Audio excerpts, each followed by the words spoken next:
Hi, I'm Kim Larson. Welcome to the Larson Health Podcast, where we bridge the gap between wellness, mindset, and empowered living. I'm your host, Kim Larson, founder of LarsonHealthWeightLoss.com. And today's episode is a journey into wholeness and freedom. Our guest is Dawn M. Rivers, a lifestyle coach, yoga teacher, and former school librarian. I'm interested to hear about that, who specializes in helping professional women navigate midlife transitions and break free from the hustle culture. Yes. I'm excited to learn about this. So since 2013, Dawn has been teaching yoga, owning and running a successful studio for 5 years now, and guiding more than 10,000 people through classes, retreats, workshops, and online programs. And what makes Dawn's work so powerful is how she blends 20 years as a school librarian with deep study of yoga philosophy and energetic practices. Through her Lux identity, spiral framework, and her proprietary awakened woman archetypes, she helps women rediscover ease, overflow, and true alignment in midlife. She's also a seasoned podcast guest with more than 15 appearances. Wow. Over the last 2 years, bringing fresh, soulful perspectives to conversations about identity, purpose, and freedom. Dawn, welcome to the Larson Health Podcast. We're so honored to have you here. Thank you so much. I'm so happy to be here. I'm glad this worked out for both you and I, and I'm interested in learning more about your program too. So this is exciting. I love to work with health professionals, wellness practitioners, and so we can blend to make like our world have more healing. I feel like we're in a space where we're a little fractured, so we need some healing. Yeah, I agree. Yeah, I just, I care so much about helping people get to a healthier place, and you're in the same space, so that's wonderful. Yes. Thank you. So can you share what first drew you to focus your work on helping women move beyond hustle culture? Oh, because of my own hustle culture. We are the beta testers, we're case study number one. So usually if we've created some kind of program, it's because we went through it ourselves. And so I don't own my yoga studio anymore. I owned it for 5 years and I closed it so I can focus on coaching.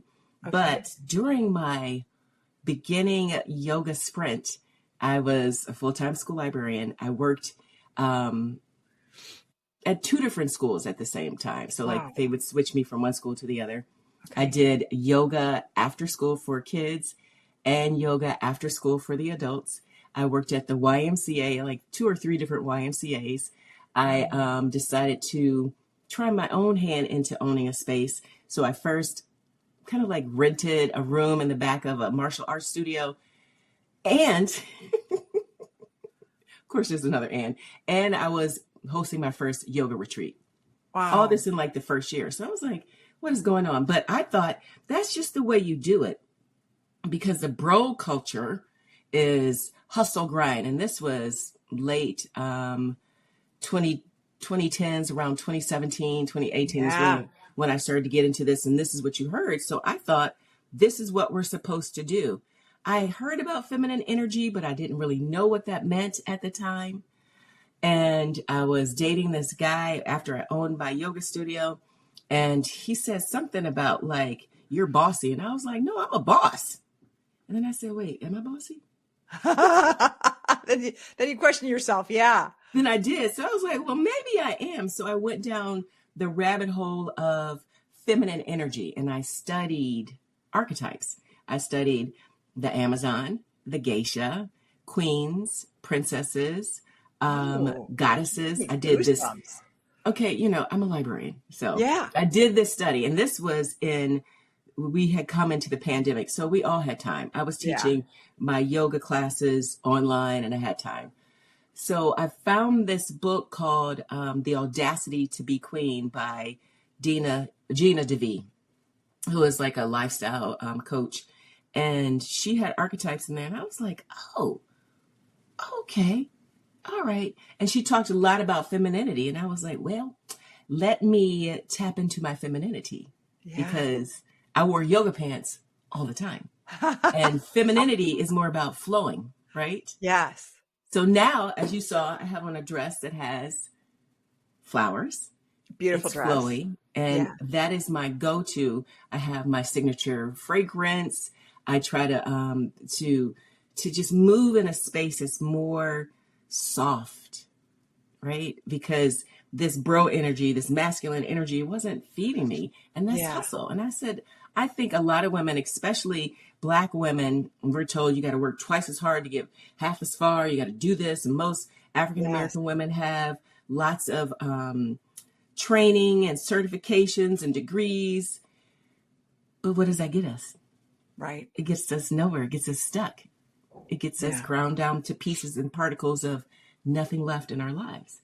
And I Yeah. said, I don't want to be like that anymore. Good for So I you. was like, if I don't want to be like this, I know my clients don't want to be like that.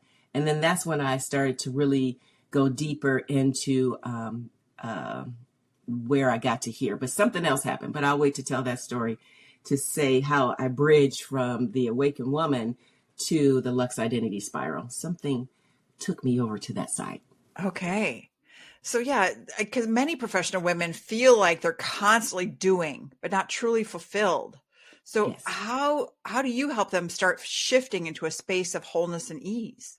Well, first, I have to help them see that they're in this treadmill cycle or they're on the hamster wheel because you don't know it. Sometimes when you're in a space or a situation, all you see is right in front of you. You don't see the 180 or the 360. You don't know that you're in this loop. So I help them see that. I do have what I call the Awakened Woman archetype. And this archetype has 3 different ones. And these are the clients that I usually work with. We have stagnant Stella. Already you know what stagnant means. She's stuck. She's in the mire. She's in the mud. She's overwhelmed. She is a people pleaser. She's doing too much for too many people all the time. And she's in the woe is me. She's upset. She's angry. She's bitter. She's all that stuff. I was there one time too. Remember, case study number 1. Yeah. Then this, the second person is a searching Serena. And this is where the majority of my clients are. Okay. They're in the DIY. I'm going to do it myself. I got it. I'm going to read a book. I'm going to listen to a podcast. I'm going to watch a YouTube video. I'm going to take another course. I'm going to do another training. I'm going to, she has so many things at one time. She's going to run a marathon. She's going to learn how to bake cakes. She's going to start her own business. So many things. And I was like, well, what do you really want? Is any of that feeding you? Yeah. Probably not. And then, because remember, I just told you I was obviously this searching Serena because I was doing all the things at one time.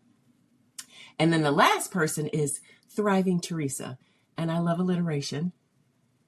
If you notice, I like that. I just think it makes it easier to remember as well.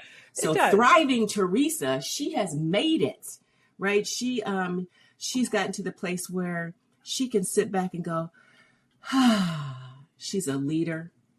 She has focus. She has ease, but she needs a guide.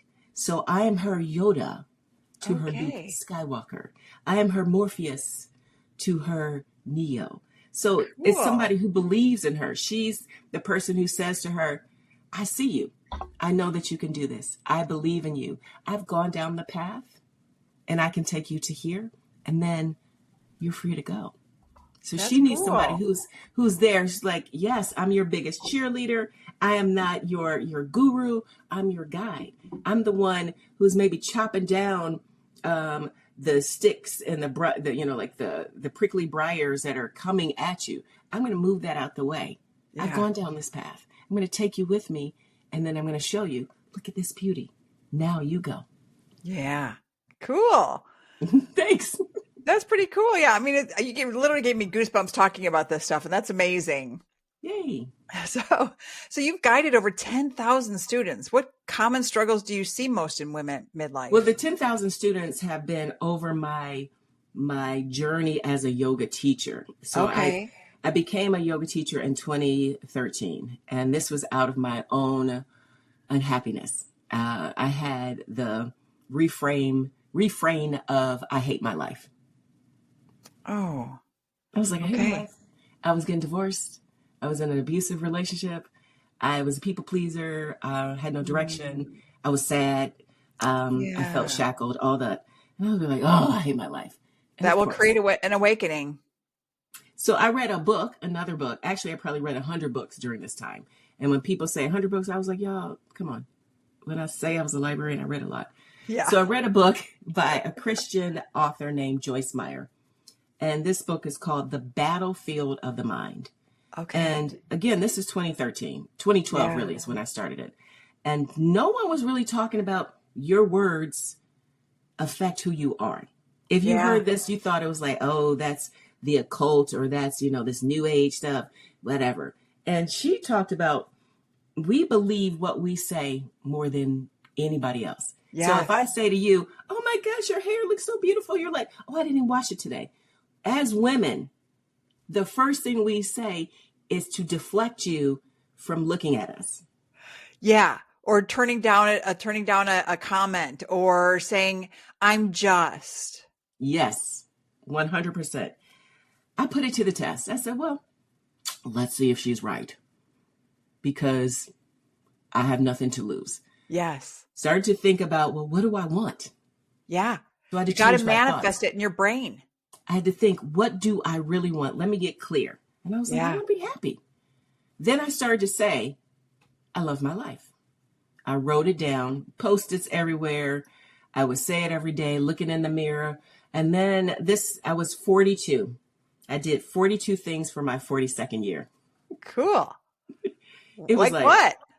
Fly a plane, jump out of a plane, high ropes course, flying trapeze lessons, whitewater rafting, be nice to your brother, make your bed, go to dinner alone. I had tons and tons and tons. Yeah. My kids were cheering me on, and I would post it on Facebook, because this was before Instagram or some of the other places. Yeah. I wasn't really a Twitter person. So I posted on Facebook, like, I did this and I did that. And it took a year, because I had to reprogram my own self. Remember, I hated my life. I was unhappy. I started to do things that broke me out of fear. It broke me out of wanting to please other people, because I was a school librarian in a middle school. I didn't quite like it, and I lived 5 minutes away. I was late for work every day. Oh. My desk was at the back of the library, and I would slump in my chair and go, Oh. I was an advisor for some different groups, and I quit them all. And I remember I was a cheerleading coach. And I was the only reason why I became a cheerleading coach is because the assistant principal said to me, you would be good at this. And I said, would I? Okay. I don't know anything about cheerleading. Yeah. So my parents would be late picking me up. It was just so many things. And I guess I complained a lot. And at the time, my son was in high school. And I told him, I'm quitting. He was like, well, good, because all you did was complain. It's interesting when people say stuff to you. You're like, do I? I didn't know. So I started to stop. I started saying no, right? Brene Brown talks about like to be audacious, to be great, to be daring, to be the person who says no. She says, take 90 seconds to breathe, to think about it, and say no. Yes. It might be uncomfortable for a minute, but if you say yes to a commitment, you're going to have all these months, days, years, whatever, of having to stick with this thing that you said yes to. Yeah. So I did that. And so I changed my thoughts. I changed my words. And then I changed my mind. I was like, I don't want to work at this middle school anymore. I want to work in the elementary, because that's where I started. I was working at the yoga studio where I got my training. I was a desk yogi. I think I did that like 3 times a week. Okay, again, I'm overdoing it. I have a full-time job. I was a yoga teacher training. Working a lot. I was doing the yoga desk. So one of my colleagues who used to work at the middle school library where I worked, she became an elementary school principal in the same school district. Okay. And I had already thought, I was like, I want to work in elementary. This is what I like. I want to move to a different suburb, go back to my roots. My son was graduating high school. I worked in the same district where he attended. So I was saying, I want to change my life. So she came in to yoga, and I was like, hey, her name was Amy. I said, hey, Amy, if any openings happen in the school where you work, in the elementary where you work, please let me know because I'm ready to move from the middle school back to Perfect. elementary. Now, she and I had done several projects together. She was a history teacher, library teacher. We did grants together. We did all kind of stuff. So she knew She knew what you. I could do. Yes. She said, as a matter of fact, Dawn, the librarian is no longer going to be working here next school year. There were some things that happened. She's going to be released. I was like, oh, this was April. See, you just ask for it and it comes to you. This was April. She said, wait until it's in the board notes. We have a board meeting and then apply in May. And you'll have the job in August. So I changed my thoughts. I changed my words. I changed my mind, which changed my life. Yes. Many years later, I was having a yoga retreat and my cousin through marriage, she said to me, Dawn, you seem to be happy all the time. And I was like, well, I'm not, but I walk in this space. It. Yes. And she said, well, what did you do? And I was like, I don't know. What did I do? So I thought about it. And I was in a coaching program. I was learning about frameworks and I had an accountability partner. She and I worked together. And I remember I said, so there's like a physical framework that we use on this piece of paper. You plot out things. And I said, well, I know my theme is freedom. How do I get to freedom? Yes. And I was like, well, look, what did I do? I changed my thoughts. I changed my words. I changed my mind. Oh, yes. I became aware. I affirmed myself and I awakened some things in me. And she was like, maybe that's called, her name is Nikkei. I have to give her credit because she said, maybe that's the path to the awakened woman. And I was like, is it? Hell yeah. So within this framework, there are other components. And since I was a yoga teacher, I love looking at the yamas and niyamas, which is a part of the 8-limb path of the Yoga Sutras of Patanjali. You don't have to worry about that. It's basically an ethical practice, similar, I would say, to some philosophies, some religions. You can think of like the 10 Commandments. Yes. Thou shalt not do this and that. And this is like a guide. And I said, well, what if I used the 8 limbs of yoga, specifically the yamas and niyamas, to help a woman go through the steps to get to awakening? And in yoga, it's called samadhi, which is this awakening, this freedom, this space of rising higher. And I was like, oh my gosh, it was already there. I just had to make it my own. And so that was the path to the awakened woman for several years. And it all began because my cousin through marriage asked me, how am I happy all the time? Yes. Yeah. And I think it's so true where like someone can ask you a question or make a comment. Like my mother had made a comment when I was in sales. I was in large corporate sales with director of business development. I had, a $4 million quota of fresh, brand new business every year. It was stress. I'm sure it was. And I was cranky all the time. And she was like, God, you're such a BI, And I was like, God, I am, aren't I? Right. What is wrong with me? Like I never used to be. I used to always be so happy. So then I started to turn around about being grateful. Mm-hmm. I have 10 toes. I have 10 fingers. Mm-hmm. I have feet. I have hands. I have a brain. I have eyes to see. I have a roof over my head. Right. I can function. I am just grateful for the little things in my life. And I don't need this high paying job. I don't need this stressful job. Right. I need to calm my life down. I need to relax more. I need to do yoga more. I need to, And so it was literally that one comment that made me go, Yep. Yeah. So it turned it around, but to be grateful. I have an email called Carry My Own Sunshine. Oh. Right. I mean, I say to everybody, you got to be grateful for the little things because if you're grateful for every little thing, you'll be happy. I have another story. So you'll see I'm the storyteller. I'm actually working on a book, guys. I started it last year and it kind of fell off. And then I have some surgence of how I want to write my book. But what's it about? It's about this framework and it's about all my stories that got me to here. And so I think it's 2 years ago around this time. Yeah. I went through a battle of sadness. I had an expectation of kind of a relationship. And then when I saw the truth of it, I got sad. And I said, sadness isn't grief exactly. It is the loss of hope. And I read another book, which another cousin, she suggested it. And it helped me see that sadness can affect your DNA. Yes. And I was like, it can? What? You've So probably as I'm seen back, this. Sorry, you've probably seen the story about talking to water, right? If you can talk to water negatively or positively, it changes it. and then you freeze it, one Yep. turns out to be the one that you talk nicely to turns out into beautiful snowflakes or crystals. And the Mm-hmm. one that you talk negatively to has really weird movements in the water. Yes. Yes. Because everything is alive. We don't Yes. realize that. Everything is alive. So I'm going through this period of sadness. I'm crying. I'm having all kind of issues. And I had done this practice before, maybe a couple years or 3 years before, where I had 2 different accountability partners on gratitude. And there was this YouTube video I watched, and it was like, do 21 days and listen to this.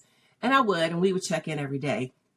And I met this lady at Pilates, and she was creating her business, and she was going through some things. And I said, I'm going to do like a gratitude journey. I need to go through this again to help me get out of my little funk that I was in. She said, I'll do it with you.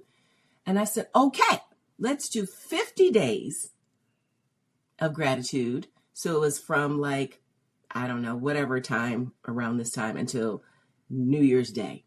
And we would send texts to one another every single day, 3 things we had in our lives that we were grateful for. And we started off very, like generic, and it grew deeper. And then she and I created a relationship because we started to share more of what we were experiencing in our lives. Cool. And that friendship is still there, but I needed it and she needed it at that time. So I'm grateful for her through that practice because I created other things, resources that I use for my clients, because sometime or other, you're going to go through sadness. You're going to go through a sadness journey, Yes. and you feel isolated and alone. And I have been there. So I have some stuff. I always feel like God, he's like, God, he, she, they, God self said to me, you can do this. I'm going to have you go through this because you're going to help other women. And I'm like, what? This sadness was a lot because it was heavy. It was burdensome. Yes. And when you have a hope for something, it could be a hope for a job, a hope for children, a hope for a relationship, a hope to move, any kind of hope. God bless you. And then that hope turns out not to happen, you're going to get sad. Yes. Yeah, it's hard when you have expectations of something to happen and then it doesn't happen. So yeah, it's amazing how that can really bring you down. It did. So that was my other story. Okay. I use gratitude to get me out of that sadness. Gratitude is a powerful tool. That's amazing. So you're listening to the Larson Health Podcast. Yep. This episode is brought to you by the LarsonHealthWeightLoss.com. It's your home for health, wellness, and getting your life back into a good, healthy place. So can you tell me a little bit more about, what you have going on with your business? So yes, for sure. This past spring, I was going to see Beyonce. She is my spiritual animal. She is my go-to, I don't know. I just love the way that she does stuff. And one of my friends and I had seen her 2 years ago for her first tour, the Renaissance tour, and this like new thing that she's doing. And so we went to Act 2, which was Cowboy Carter. And my friend was going through her different issues, her problems. And 2 years ago, we stayed with my step family who live in Chicago, Greater Chicago. She decided that she was going to stay with a friend. I'm like, okay, that's fine. But she wasn't really giving me all the information that I needed. And I was like, well, I'm going to fly. She was going to drive. She was going to bring her dog and her cat. And I was like, okay, whatever. So I stayed with my family and we were going to meet up downtown. That Friday, we're going to go on Sunday to see her. So that Friday, I broke my toe. oh my I'm gosh. staying with my stepmother and I'm staying in this room. I turned off the light and I was walking out to go back down to sit with my family and talk. And I hit my toe on the end of like this ottoman. And I was like, God. oh, Oh God. I was like, so my cousin was like, what are you doing? I said, I think I broke my toe. Oh And my my stepbrother gosh. said, do you want to go to the emergency room? And I was like, well, I don't know. I said, let's just go in the morning. So I go in the morning, get the x-rays. Indeed, it's broken. And excuse me.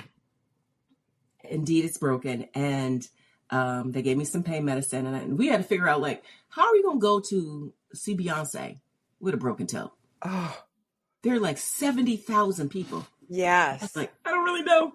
So we get to the concert. A lot of things happen. It'll be in my book. It's actually in one of, I did some other things. Like there's a YouTube on it. There's a blog on it. But so But when you I made it finally, happen. I did, that's not even the part of the story we're going to get to. So by the time I get to where my friend is and she's with her other friend, they had not like text me. And I was like, oh my gosh. She was like, are you okay? And I was like, no.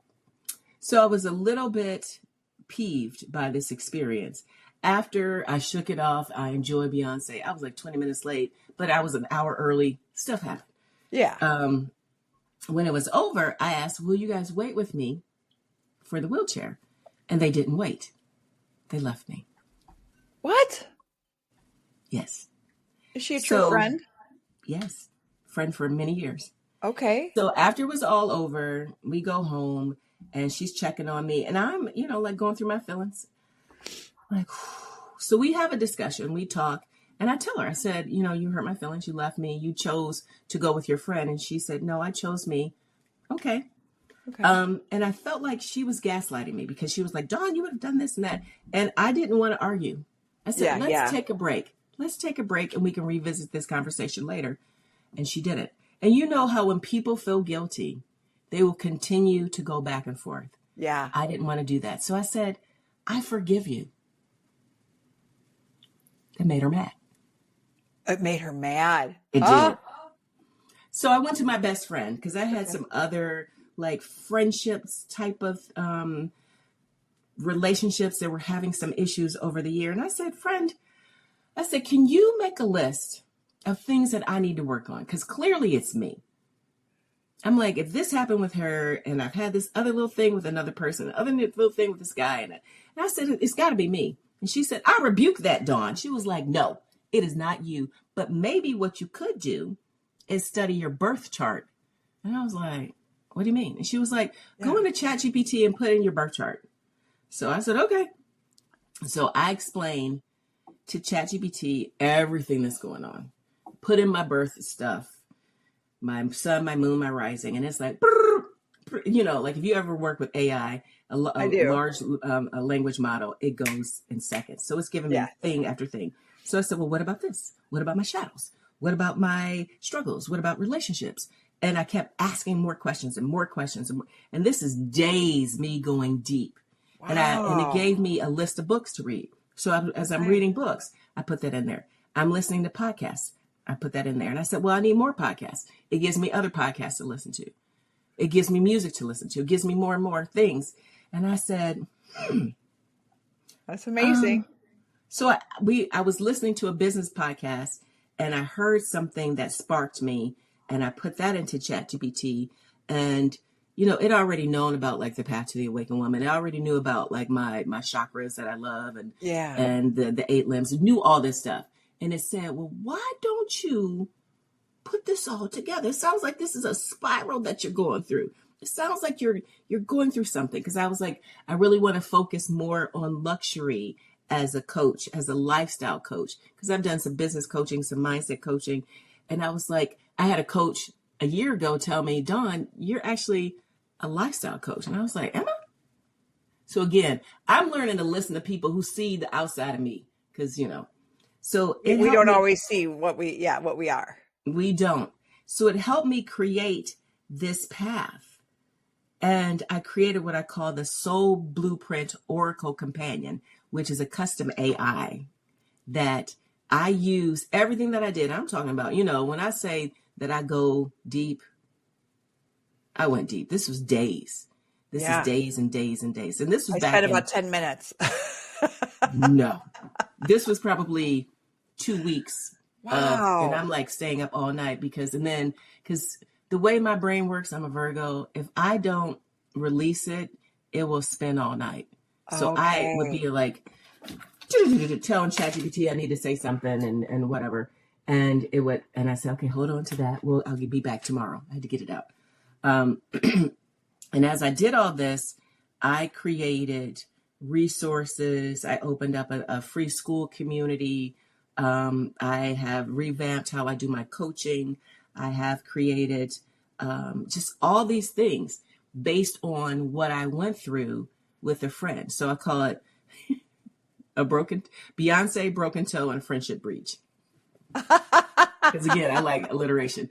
And Yeah. I'm not upset with this friend. There's just space that needs to happen. I'm not upset with her. She's going through whatever she's going through.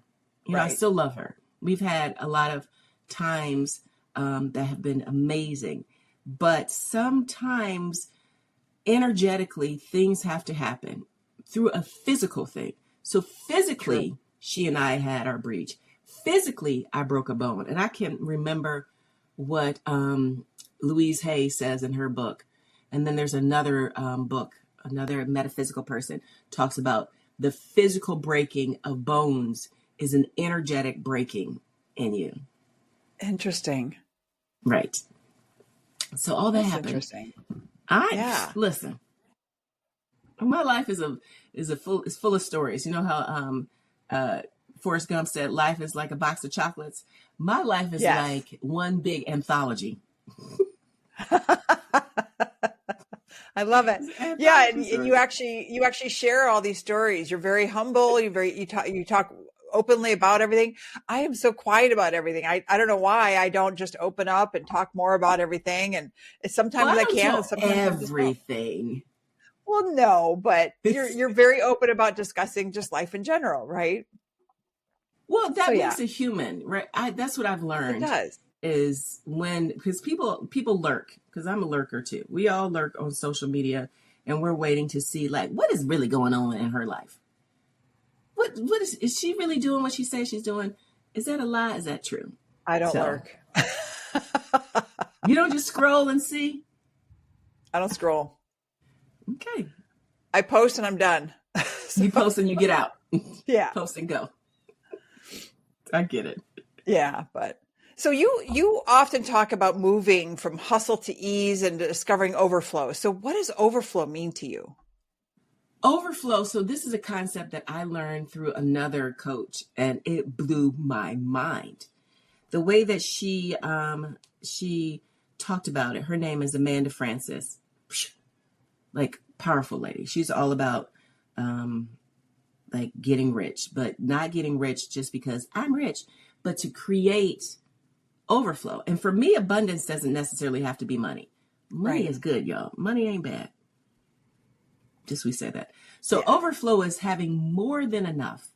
So when you pour like you're pouring, say you have like an old fashioned teacup with a saucer, and then you have your teapot and you're pouring and it overflows and it comes into like the saucer. Yeah. That's not a bad thing. You can sip it if you want. But the overflow is beyond you. It's helping other people too. Your Yeah. prosperity, your joy, your lifestyle, anything that you want to do, that overflow helps other people. And we tend to be in the scarcity frame. Like we built a structure of scarcity around us. I can't do it. I don't have enough. I don't want to do it. I can't even see It's all myself that being like negative that. talk. It's lots of negative talk. And as women, Yeah. it's inherent. We are Yeah. taught to be quiet, to say I'm sorry. I mean, how many times you say I'm sorry I if you tell bump women all the somebody? time, stop saying you're sorry. Even men, stop saying you're sorry. We don't There's need to. nothing to be sorry for. We don't need to. But we do that. We do that more times than not. Oh, I'm so sorry. And it's like maybe somebody bumped you, but you say you're sorry because they bumped you. There you Yeah. go. I, So I, that I I got rid of the I'm sorry a long time ago. I see it every day. I hear it all the time. Yeah. I hear it from Even other in people all the movies. time. Even in movies, you see it's written in, I'm sorry. So that that space of us making ourselves small, pulling ourselves back Yes. is not overflow. And I don't Right. mean like you need to be a volcano erupting, and then as the lava comes down, you burn down the whole city. Right. I don't Right. mean that. I mean, so Amanda Francis said in her book about the idea of overflow is, for her, this was an example she had. It was during COVID or something, and she was sick, and we were afraid to go into the hospitals. I don't know if people remember that, but it was dangerous. And plus, they were Yeah. like, if you ain't really sick, don't come in here, because we got people really sick. Yeah. So she called a concierge doctor to come to her home to take care of herself. And she was like, I have enough to pay this person however many thousands of dollars to come to me to take care of me. Yeah. And I was like, oh, what do I have in my life that's overflow? Where can I give more? Yeah. So I started to look. That's why I created I don't know if you know about School, but it's this new platform. I really love it. It's a community of, I would say, like-minded people who are different and peculiar. And you can create your own community on anything and everything. Like there's a men's fragrance community. Yeah. So men who like to talk about different fragrances, you can join this community. Some are paid and some are free. So I wanted to create a free community because I felt like Facebook was no longer my friend. Okay. I had 350 people in this, and I was continuing to grow, but it wasn't active. Okay. Yeah. People And weren't sometimes people don't commenting see stuff enough because the algorithm. And I was like, I don't want to do that. I want to get out. So I created this community, and it has almost every single thing that I've made inside of here for free. And I was like, I can have a space where there's overflow for people to come in, and they don't have to feel like, well, I got to pay for this. Now, some stuff, yes, it's paid for. Like the Soul Blueprint Oracle, that is a masterclass. Okay. You have to pay for that because I got to show you what to do in this proprietary custom ChatGPT I made. But there's so much free that there's overflow for her to have. And that's what overflow means to me. It means that I have ease.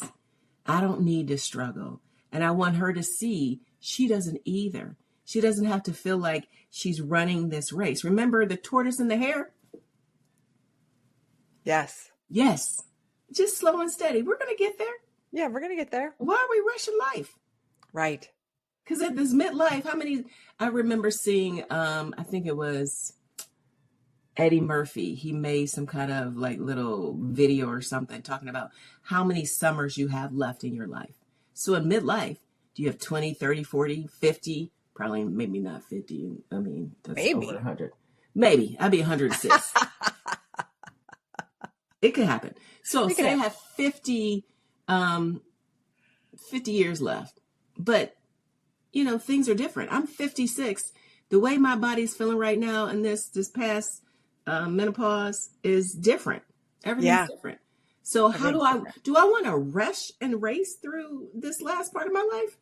No. I want to have ease. Yeah. I want to have enjoyment. Yes. I want to sip my tea and look at the sky. Yeah. I love that. Yeah, I'm 57, and yeah, I'm still enjoying life. I still love to travel. I still love to adventure. I still love to hike and bike and, you know, be active. But yeah, I'm not rushing through. I'm not trying to, you know, force things anymore. I'm just letting it come. That's ease. Yes. And that's from a space, a mentality, a mindset of overflow. Yes. So it could be money. It could be emotions. It could be energy. It could be possessions. It could be it all. It could be it all. That's overflow. Yeah. So you've been a guest on more than 15 podcasts. Probably more than that. Yeah. Yeah. So what conversations do you find that that women resonate with most? Well, first, let's say, was it last year? I think it was. Yeah, it was last year. I made a challenge for myself to be on 10 podcasts. Okay. So that's why I'm like, that was just 1 year. So I know it's been more than 15, but at least 15. Okay. So what I notice is the stories, because I make the connection that my life really isn't that different than your life. Yeah. And when you see that I'm authentic and I'm real, then you say to me, Okay, well, how can we work together, Dawn? What can we do? Yes, I want to feel like that. When my cousin, again, who was at my yoga retreat, and she said to me, "How are you happy all the time?" And it made me go, Yeah. hmm. And I had to really think about what I did. That's because I was being authentic. I was being real. And I And think that really happens for women when we go through menopause, and we're postmenopause, is that we really just become more authentic, right? We truly respect ourselves. We truly look inside, and we're true to ourselves and true to others as ourselves. yes, yes. Well, mine started before menopause. That's because I just Oh, had it to, did. Okay, good. Yeah. yeah, because mine started in my 40s. I was going through, I guess, perimenopause because I remember being in the middle school library saying, "It's hot." I was like, "Are you guys hot?" And they was like, "No, Dawn." And I was like, "Oh," I Oh said, "What is going on?" no. Oh no. It's Yes. too early. I mean, perimenopause can happen and it would take years. Yeah, it This, could be in this, people's 30s. So yeah, yeah, I know. Oh, right. that's crazy. Hmm. So what's next for you? And how can our listeners connect with you and your work? Well, what's next for me is I'm continuing to grow my two communities. So I have one that's free called Awakened and Limitless. It's a free community on school. And the other one, school, is SKOOL. And I say, school is for the cool kids. Come on over. Be different and peculiar with us. And then I have a paid community called the Lux Flow Society, where I do more coaching in there. It's almost not quite, but almost like a group coaching container. So there are courses in there. I call them gates. You can open the gate, and they're all built on, like the things I've been talking about, the path to the awakened woman, the Lux Identity Spiral. It's built on the yoga philosophy. It's built on life stuff. And there's so many resources in there. So those are my main portals right now. I'm revamping my real coaching container. It's called Awakened Woman Academy. It's a 6-month program. So I'm revamping that so it can match this Lux Flow Identity Spiral. I will be restarting my yoga. Well, I don't even want to call them that. My retreats, because it's not necessarily yoga, but there will always be yoga. Yoga is life for me. Yeah, So the retreats will have a I know. revamp. So just everything, like when you got to press that reset button, Yes. there's many things that you need to do. And sometimes when you're resetting, there's systems that have to be redesigned. So I switched my website over to a CRM. Oh, Lord. Thank God for virtual assistants who know how to do that kind of stuff. It's me getting back out here on podcasts again. It's me. It's one-on-one coaching. It's group coaching. It's a community. So my website is my name, Dawn M. Rivers. It's easy to find me. I try to put Yes. everything as Dawn M. Rivers, so it's continuous. I have a YouTube channel. I wouldn't say I'm the best, but practice. I have some YouTube stuff Exactly. out there. Yep. Yeah.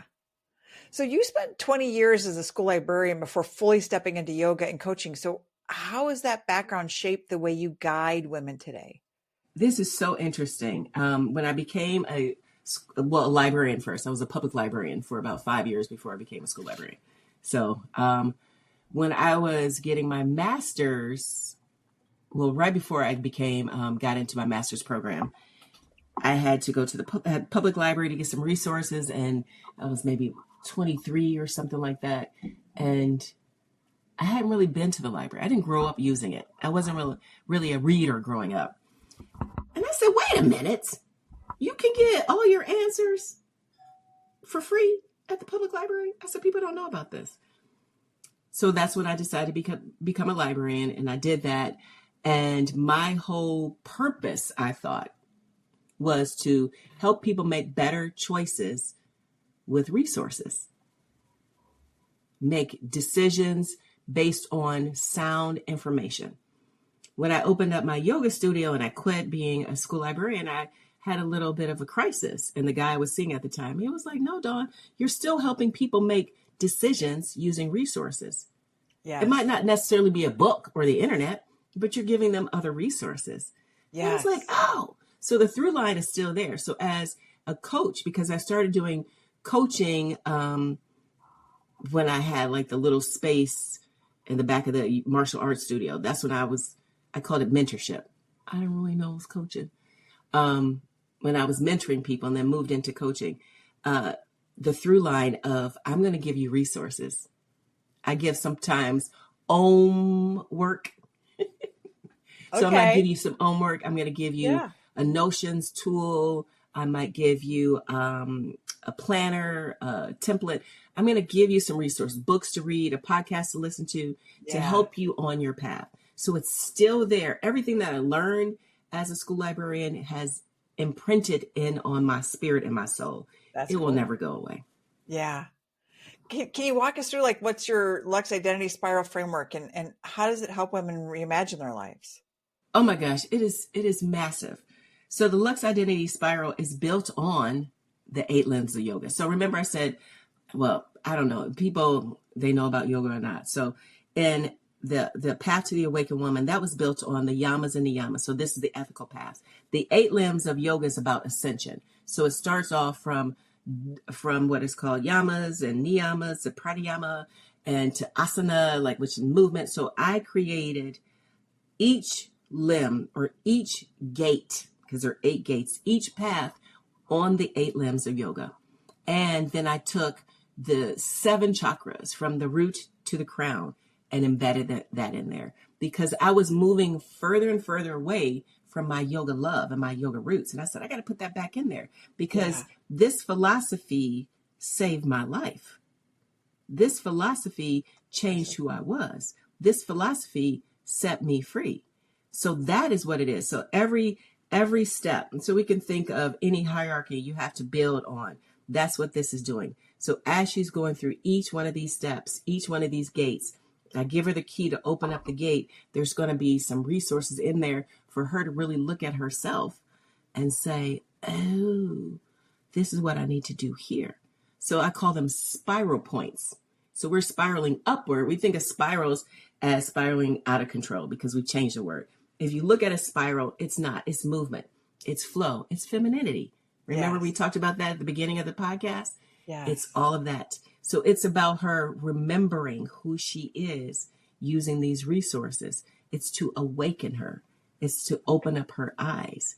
It is to give her, I don't want to say strength, but her standing tall again, her shoulders back. Just this, I don't know, the prowess of like the feminine cat, the feline cat. And she's Yeah. walking with that it's all that. So it's built with so many layers. That was a whole podcast. Oh, did I glitch? I did. That's a Oh, whole podcast in itself on each one of the 8 spirals. I But bet. Yes. yes, So which I'll be teaching that. what's one powerful breakthrough that you've witnessed in a client who Oh my embraced this gosh. work? When they realize that their lives are kind of out of control and she is in the space of like this searching Serena, right? Because that's my main client, the searching Serena. And she just says, I can't do this. I don't want to live like this anymore.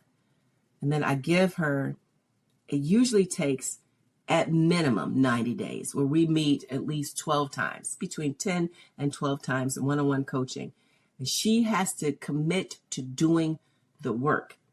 Yes. Because I have some clients that'll do some stuff and then nothing changes. And I'm saying, well, I've guided you, but if you don't do it, I'm not there with you. I can't make you. And you're not going to change if you don't do the work. If you don't do the work. And I have specific things that we do every single week when we meet. And then I give you the beginning is getting to know one another. We're going through some of the onboarding processing. And then once I feel like she's ready, here we go. Here's a key. Let's open this gate. Yeah. I want you to do these things before we meet next time. And once she does that, so the client that comes to mind, her name is Sierra, and she was like, I need this so bad. And I remember our last session, I was down in Puerto Rico doing a little nothing, enjoying myself. And she had signed up for her last session with me, but she was late. And I sent her an email like, I can only wait a few more minutes. She was like, oh my gosh, wait, please. And so we get on, and she tells me that she lived in Arizona, in Phoenix, Okay. and she was hiking, and it was supposed to be a morning hike, watching the sunrise on this mountain. She couldn't find the mountain. It took her a long time to find like the entrance to get to the mountain. Oh, got it. Okay. So when she finds it, she finds a book on the path. All these different things happen. And as she's telling me this story, she was realizing that the 12 weeks that we had worked together was like her trying to find the entrance to this mountain, to climb the mountain, to watch the sunrise What on an analogy. herself. Yeah. Okay? Yeah. So she had such a breakthrough because she really did the work. She said, Yeah. I'm going to do this because I have to. Yeah. And everything that she put her mind to started to change. Now, I shouldn't say everything because there was some other stuff. And I was like, we can revisit this. But yeah, she comes to mind because it was such an animated story that was connected to the process. Cool. So we're talking with Dawn M. Rivers on the Larson Health Podcast. To explore your health tools that work for your lifestyle, visit larsonhealthweightloss.com. So tell me a little bit about, what, you're writing a book, you've got a lot of things going on, and you talk about, all this work that you're doing. Are you also like in a good flow? I am in a good flow. Yes. I am in a good flow because when I closed my yoga studio, I went through a grieving process, and I didn't do yoga for probably 2 years. Oh. Yeah. It was sad. It was because my students and my clients, they were like, you're my yoga teacher. And I was like, well, it's time for me to move on. So I started getting back into my own physical yoga practice, I would say a year ago. And again, I'm 56. The way my body feels now compared to what it did just 2 years ago, it is extraordinary. I'm like, whoa, how the hormones change. But again, I was teaching yoga every day or practicing it every day, sometimes 3 times a day I would teach. So moving my body again is a healing balm for me. Yes. And being okay with who I am and what my body looks like at 56 is a new mindset, and loving her regardless. Like that was something that, that was also my process because, you see people in their 20s and 30s doing all these things. I'm like, my daughter just turned 35 yesterday. Wow. My son is 30. Like, you're right. I'm like, I am not them. Yeah. And I'm not supposed to be. Right. I'm a midlife woman. I'm not having a midlife crisis. I'm having a midlife awakening. And I know I'm not the only one because us Gen X's, we are taking, like, we're them. We're out here. Yeah. We created everything that you guys are experiencing with happiness and joy. It came from a Gen Xer. Yeah. We birthed your generation. Isn't that true? Mm-hmm. If not for us, you wouldn't have the stuff you have. So I just had to get to that point and place and saying, So I do my intentions. I have like a whole set of stuff that I do. I pray in the shower. I do my releasing. I scrub my skin down. So it's a physical resetting and releasing. I have affirmations that I've recorded on my own like phone, and I listen to them on my voice notes. I do my journaling. I love a planner, so I like to write things down, set goals for myself, and I give myself ease. So if there is a day when I think I'm going to do a bunch of things and it doesn't happen, I'm okay with that. I'm like, you know what? It wasn't supposed to happen. That is flow. Yes, that is flow. Going with the current of the flow. Yes. Well, Dawn, thank you for sharing your wisdom, your frameworks, and your heart with us today, because your journey is a reminder that midlife is not a crisis, it's an awakening. To our listeners, if you're ready to trade hustle for wholeness and discover who you are beyond the busyness, Dawn's work can be a powerful guide. You can learn more at dawnmrivers.com and explore her Lux identity spiral and awakened woman frameworks. Until next time, honor your journey, nourish your body, and step into freedom. Dawn, thanks again. Thank you so much. Okay, I've stopped it, and what it